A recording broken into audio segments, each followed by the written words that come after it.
هذا هو الزعيم والسياسي وإلا فلا. هل الانتخابات البرلمانية القادمة ممكن تفرز لنا سياسيين جدد يكونوا على نفس هذا القدر من القدرة على التفكير والتخطيط والمناورة والوعي بمصلحة الوطن وكيفية تحقيقها في الوقت المناسب؟ نتمنى ذلك.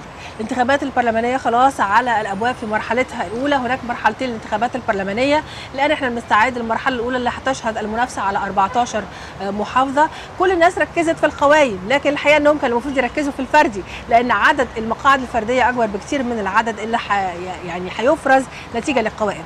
على أي حال الناس بتقول إن في قائمة واحدة هي القائمة الرئيسية والقائمة المهمة، وإنها أعد لها العدة جيدا لتكون ظهيرا للسلطة.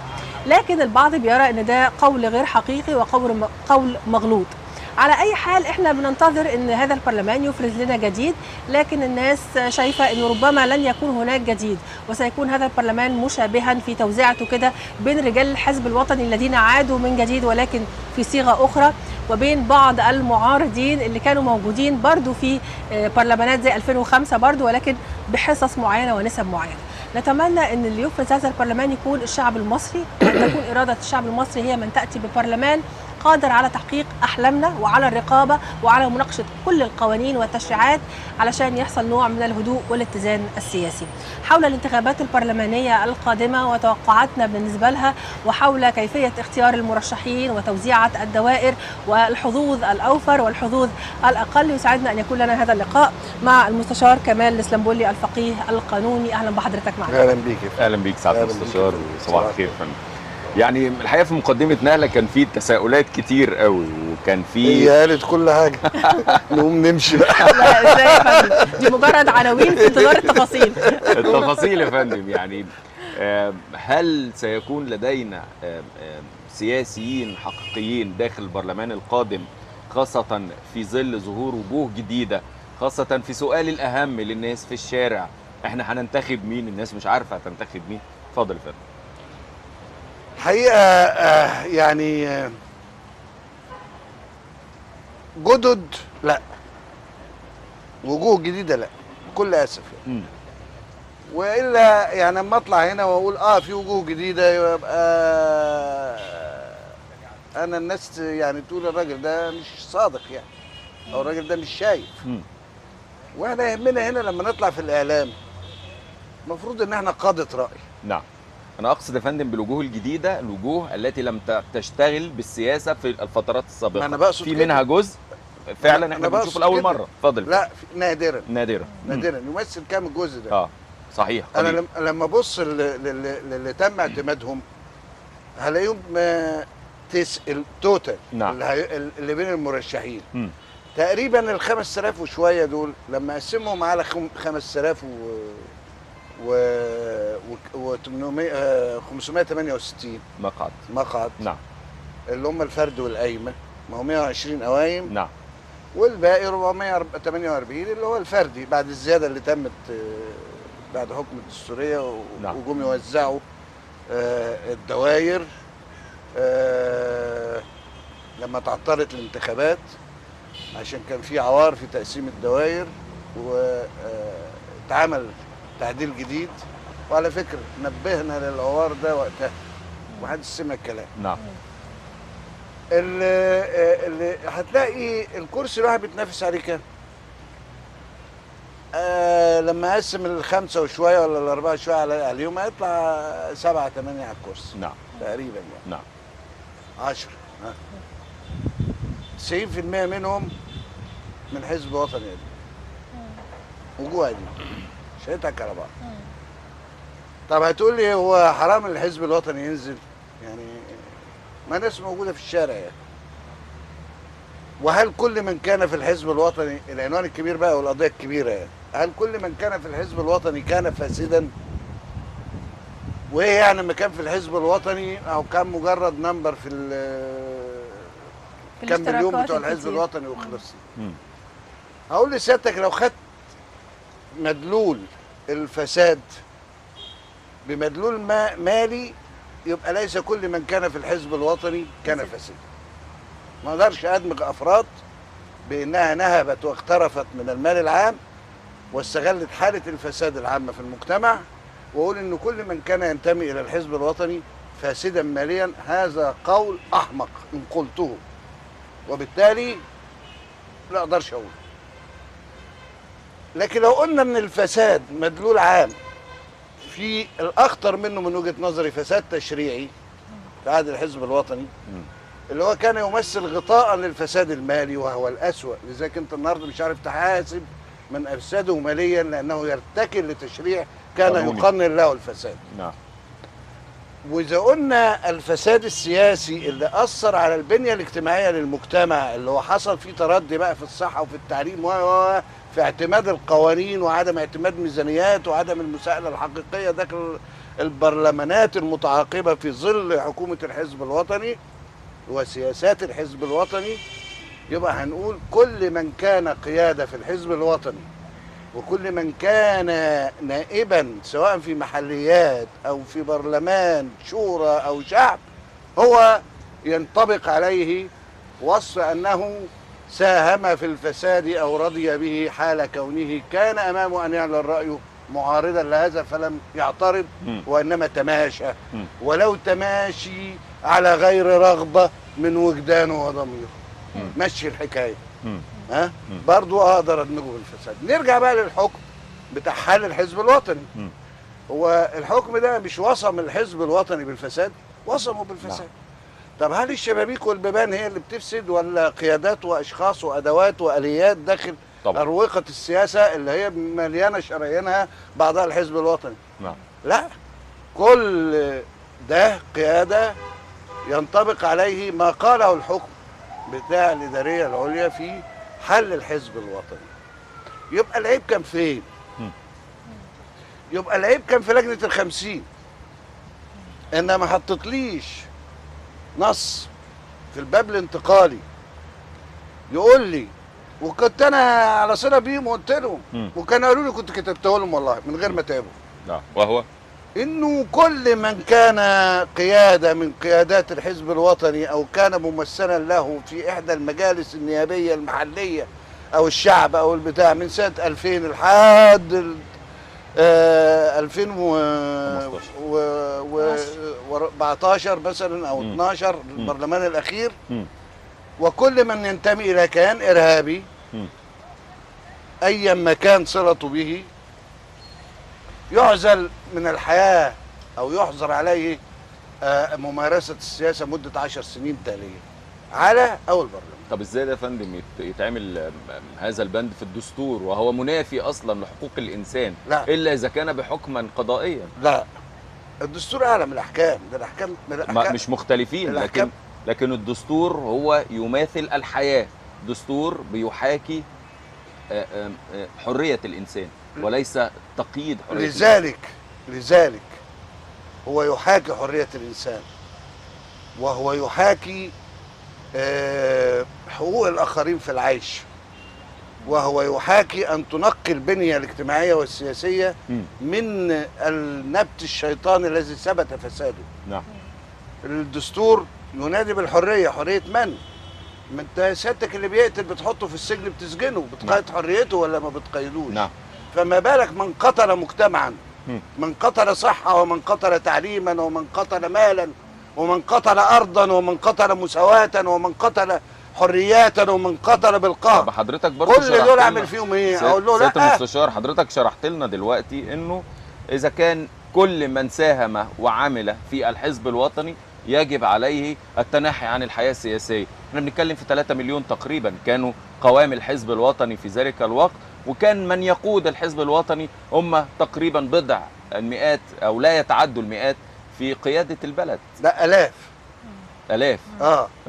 لما تحسب حضرتك، انا اتخيل ان هم مئات يعني. انا هقول لحضرتك من تحسب برلمان 2010 2000 و2005 و2010 واخد بال حضرتك، دول هتلاقيهم في المجالس المحليه متعاقبه. ايوه، وطلعوا البرلمان متعاقبه. ايوه صحيح، واخد بال حضرتك، وهم خلي بالك وهم اللي الناس عارفاها، وشعب وشورى متعاقب. هتلاقيه الاف. طب سياده المستشار هنا الراي هيقول هذه الالاف هي اللي بتطل عليك النهارده ب بس تحت مسميات تانية او في احزاب جديده بتطل على حضرتك النهارده في بكل اسف بقى الاحزاب كلها. انت حضرتك بقى يعني كنت متخوف شويه ان تحط في الدستور هذا النص، لا ده بالعكس تتخوف لما تحط في قانون، لكن لو محطوط في الدستور كل الدساتير في البلاد اللي بتقوم فيها ثورات بتحط فتره هي حضانه للمجتمع، بتحطه المجتمع في حضانه بعيد عن الملوثات دي، فبتعمل ايه؟ تبعد عنه الملوثات دي. ايوه زي ما احنا عايشين النهارده وخرجنا دلوقتي لقينا واحد بيموت واحد، هيتقبض عليه وهيتحاكم ويتحط في السجن. نعم. ما نقدرش نقول بقى احنا قيدنا حريته بفعله. ايوه. فاذا احنا عزلنا هؤلاء عن المجتمع فتره اللي هي فتره ريبه لحد ما يبان انه قد خلع عن نفسه رداء ما كان فيه، يبقى ساعتها اقول له البس القميص الجديد وانخرط وخش وتوكل على الله. وده اللي حصل دلوقتي. لا ما حصلش. هنا بقى في مشكله. اديت للشعب يا استاذه طريق. انت هتقول لي بقى حاجه او هتقول لي حاجه، طب ما الشعب بيختار. ما هي غير كده، لا هو في حصل تجريف للعقول يعني على المستوى السياسي على مدى 30 سنه، وبالتالي ما عندناش بدائل يعني، وكأن هذه النخبه تصدر لينا على انها هي النخبه الوحيده الموجوده ولا بديل عنها، يعني ما فيش بدائل. ده اولا. ثانيا في لعبه مال معروفه انها موجوده في السياسه طول عمرها. من يملك المال هيملك ان هو يدخل مجلس الشعب لانه هينفق وهيعمل دعايه صح. اما حتى من يملك موهبه الاداره وعنده الافكار وعنده رؤى بس ما عندوش المال لن يصل. فحتى من البديل؟ البديل لن يصل ان وجد لانه لا يملك المال، وفي نفس الوقت ما عندناش عقليات اخرى تدير المشهد للاسف. عشان كده هو مرتبك، لان احنا لا نملك عقليات جديده. هم دول اللي مصدرين لنا في كل البرامج وفي كل. فهمت حضرتك، فهمتك عايزك تقولي. يعني انا بحيي حضرتك في السؤال ده. كان لا قدامي فترة ان انا اعمل البديل. لو ان هناك اراده سياسيه حقيقيه لعمل ظهير سياسي حقيقي يتوائم مع الدوله المصريه الحديثه بفكرها الحديث، انا كنت اقدر اعمل ظهير من المنطقه البينيه، لا هم اخوان ولا هم حزب وطني ولا هم ممن يرتزقوا ويرتبطوا برابطه ماليه اقتصاديه تمولهم من الخارج على حساب المصلحه الوطنيه. كان ممكن اعمل ده. في 6500 قريه كنت اقدر ابدا في كل قريه ب10 وانظمها تنظيم عنقودي كده ترتبط بالمركز بالمدينه والمركز والمحافظه، ثم بالتنظيم راس التنظيم، واطلع منهم دول اللي كان يجيني منهم المحليات، واللي كان يجيني منهم النواب، واللي كان يجيني منهم المحافظين والوزراء، واحمل عليهم مشروع السياسي والتنموي والعلمي والاقتصادي والثقافي وكل شيء. انا المفروض صاحب مشروع، المفروض صاحب رؤيه. طب الرؤيه دي احملها على مين؟ ما هو لازم نحدد الاول يا جماعه. يعني انا لحد دلوقتي في سؤال انا مش فاهمه، يعني مش فاهم اجابته. هو احنا راسماليه ولا اشتراكيه ولا ميكس؟ هو ادائنا للراسماليين باعتبار ان هم هيختاروا المجتمع، ولا ادائنا للطبقه الفقيره المطحونه والمعدمين والطبقه المتوسطه الضامره التي هي القاطره الحقيقيه للمجتمع؟ كل حاجه ليها من يؤمن بيها من بنيه بشريه تحملها وتنتشر في المجتمع، تطبقها وحملها عليها. النهارده حضرتك عندك بضاعه، مش بتروحي تجيبي عربيه نقل تحمليها عليها. بضاعتك دي قد ايه؟ هتاخدي عربيه صغيره كده ولا عربيه اوسع اكبر شويه ولا عربيه نقل كبيره؟ طب في سؤال سعاده المستشار، ربما احد الناس يقول لسيادتك انه البلد كانت في حاله سيوله سياسيه، في حاله حرب على الارهاب، في حاله طابور خامس بيعمل بكل جد واجتهاد، في حاله حرب على الحدود من كافه الجوانب. انا اعتقد انه الحاله السياسيه وتكوين الكوادر اللي حضرتك بتطالب بيها دي كانت المفروض ان هي هتاخد وقت، وما فيش مكان ليها دلوقتي الا اذا افرز الشعب في البرلمان القادم اختياراته بعد ما مر بكل هذه السنين. كنت اقدر اعملها لك في 9 اشهر. 9 اشهر كان معانا سنتين شويه واكتر. انا كنت اقدر اعملها اهو في 9 اشهر. واعرف اجيب فريق العمل كويس اللي يقدر يعملها معايا او ان فيها ونعملها. طيب حضرتك تنصح الناخب بايه؟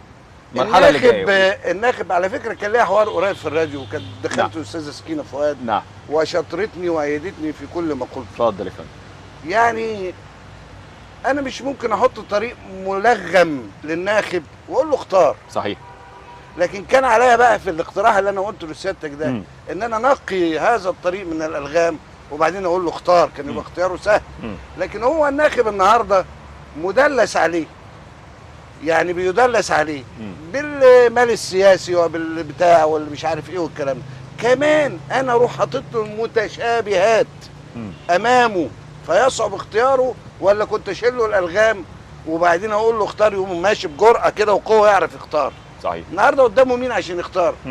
95% 90 80% من المرشحين حزب وطني قديم. يختار مين؟ هيجي لي برلمان انا اتوقع من 70 ل 85% حزب وطني قديم. السؤال بقى الاخطر ولازم ننتبه اليه، لان دي بلدنا كلنا ومصلحتنا كلنا، وما يضر هذا الوطن يضرنا ببيتنا في اوضه نومنا، مش بمنأى او بعيد عنا. وساعتها مش مساله رئيس وحكومه، كلنا، لانها بلدنا كلنا والضرر عايد علينا كلنا، مش هيصيب حد لوحده. طبعا. النهارده واقعيا ده جسم موجود. لما يصل للسلطه رسميا، السؤال هتبقى الرأس اللي هي الدولة الجديدة اللي بيمثلها السيد الرئيس، هل هتنسجم مع هذا الجسد؟ ولا كان لازم يبقى لها جسد يوائمها؟ طيب إذا انسجمت الوضع هيبقى إزاي؟ إعادة طلاق لدول، طلاق جديدة لهذا الصاج القديم الصدق. ما اعتقدش ان الطلاق هيعمل حاجه في الصدق. بس هو المفترض يا فندم اتنين في رابطه مصالح، هؤلاء اعتادوا عليها بسيستم معين لا يقدمه الا مبارك وفئه مبارك. اعتادوا عليه.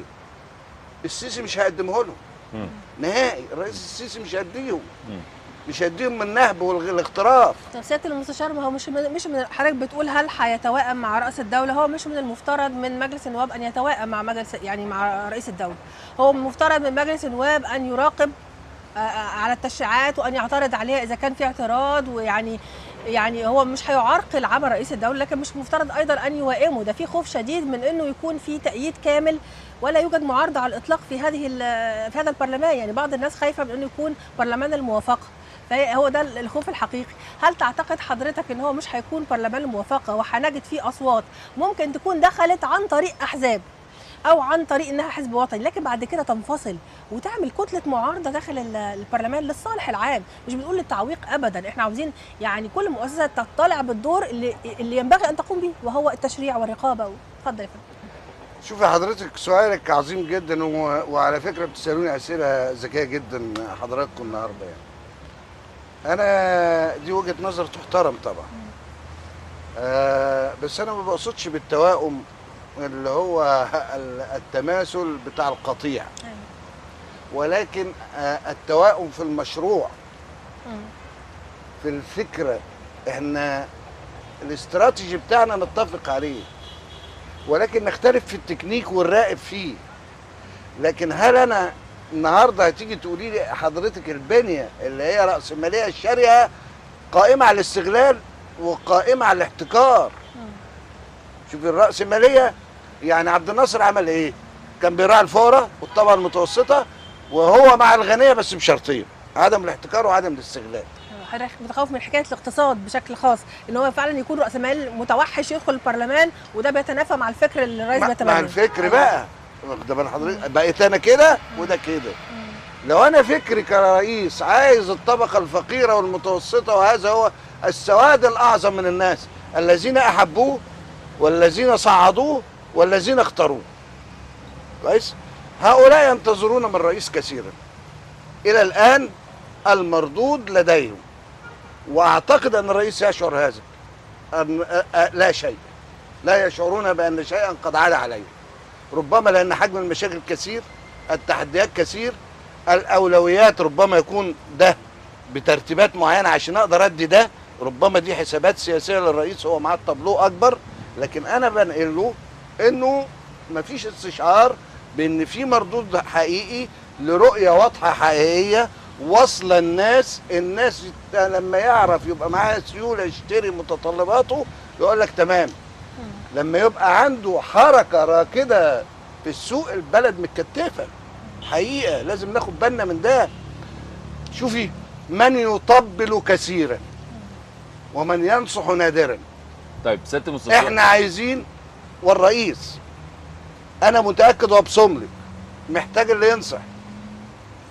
هو ما بيسمعش اللي بيطبل، بس انا بقول اللي بيطبل بطل. طيب حول الى انك تكون ناصح رشيد، عشان يعني البلد محتاجه سؤال أخير الاراء المتعدده عشان نبني عليها. مع المستشار. اتفضل. سؤال اخير يا فندم. اتفضل. وانا اتخيل انه هيكون عكس السؤال اللي سالته نهله، انه ربما يكون هذا البرلمان هو برلمان الموافقه، لكن على العكس السيد الرئيس ليس له ظهير سياسي يدخل به البرلمان، اي لا يمتلك حزبا يخوض من خلاله الانتخابات القادمه.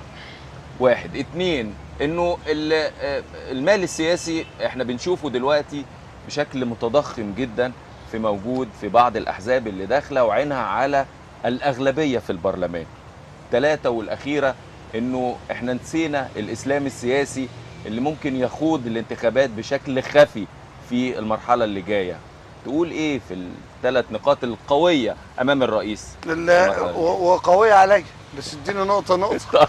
اتفضل يا فندم. حضرتك قدها. اول واحده اول واحده سريعا. احنا قدامنا دقيقه. طب اول واحده خليني في الاخيره اللي هي الرئيس ليس له ظهير سياسي داخل البرلمان.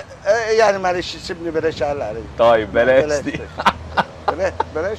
طيب حاضر. لا على مهلك. نتكلم عن الاسلام السياسي في نتكلم دقيقة عن واحدة، الإسلام لأن احنا يا فندم خلاص الوقت بيتداركنا. هتكلم عن الاسلام السياسي. الاسلام السياسي شوف في متفق عليه. اعتقد حزب النور هيبقى له حاجه متفق عليها مش هيعديها. صحيح. لكن هيتسرسب من هم ينتمون الى تيارات دينيه، سواء حزب النور او غيرهم، من اللي هم الخلايا النايمه، ودول الاخطر اللي هيبقى قاعدين جوه واحنا هم بينا دلوقتي وانت مش عارفاهم. لكن ان هي خلاص احنا لسه ما خدناش. اتفضل يا فندم. لسه 5 دقايق. طيب بس تنشن 5 دقايق. طيب. باخد حقي بالكامل لو سمحت. اتفضل يا سياده المستشار. توهناش بس. فاذا انه هتعوز ان انت تبقى تفرز المساله كويس، ودي مش هيفرزها بقى الا الناخب فعلا لو على قناعه، لان هو عارف. البعض يكون عارف ان هو من الخلايا النايمه، والبعض الاخر ما يكونش عارف، لكن هيصل بشكل او باخر نسبه.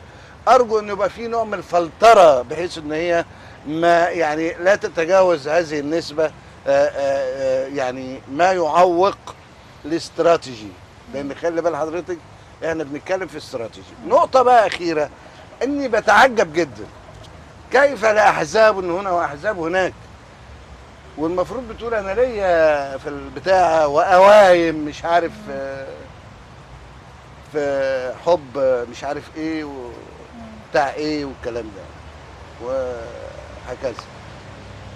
راحوا دوروا على بتوع الحزب الوطني وجابوهم. هو انت بتعمل لي هايم عشان تختار من بتوع الحزب الوطني؟ ويعني وما اعرفش انا التيست بتاع تقاريره في كل واحد وبتاع مش عارف ايه عشان اخش قايمه، يعني برضه دي جديده في الحياه السياسيه. يعني افهمها في تعيين لكن ما فيهاش في انتخابات. للاسف الوقت تداركنا، لكن ان شاء الله هيكون لينا لقاءات اخرى كتيره قبل الانتخابات للحديث عن الانتخابات، والشعب بقى هو اللي هيفرز، ومعتمدين على حركات مدنيه زي حركه شايفينكم مثلا اللي كانت موجوده في الانتخابات السابقه انها تعرفنا مين كل واحد. عايز اقطع حضرتك دي بس في حته صغيره، معلش انا متاسف.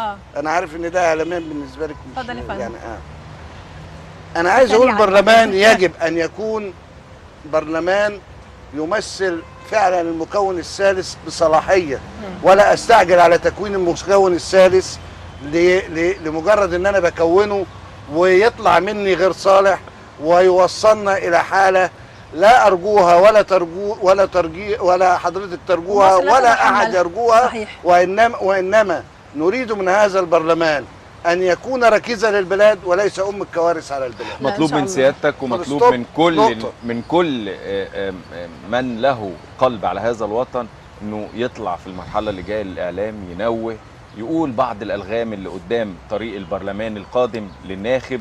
خدوا بالكم انتوا اللي هتختاروا، وانا اتخيل انه زي ما مرينا وحسينا واستشعرنا بالخطر قبل 30 يونيو، احنا ايضا حاسين ومرين وعارفين كويس جدا اللي هنختاره هو هيكون اللي بيقود السفينه مع النظام السياسي في المرحله القادمه في البرلمان. شكرا جزيلا ليك سياده المستشار العفو، انا سعيد. كمال الاسلامبولي الخبير السياسي والمفكر السياسي، شكرا جزيلا لحضرتك، كنت معانا في مصر جميلا.